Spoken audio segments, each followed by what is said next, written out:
ngasi aina senja doise aigi weight loss oigibada yam chawna mateng pangkiba salad makhal amane maku khoktriba muk dal do muk asang bado adu do phajana tingbirani nungdang ama dum tingama su yai aduga phijum je phajana tha do aga chumje chumtho handoine ba masi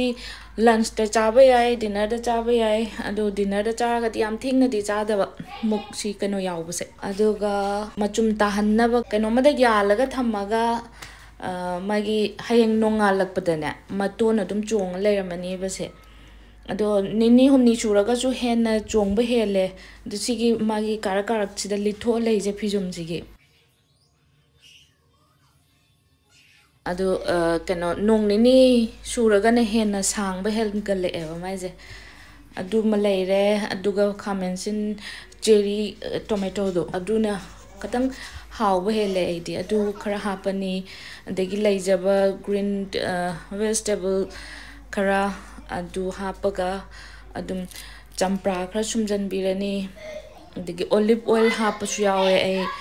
aduga taste ki oina thum kitang chai biba yamdi nataba aduga mix tawraga adum si adum enjoy tawba yare masi try tawbiraga yengbiyo pukma yeng yam tai aingonda di yam chanai hando exercise tawdabida aigi nongtigi routine mayam ama lay aduido mayam na khangning taraga di comment ta habiramo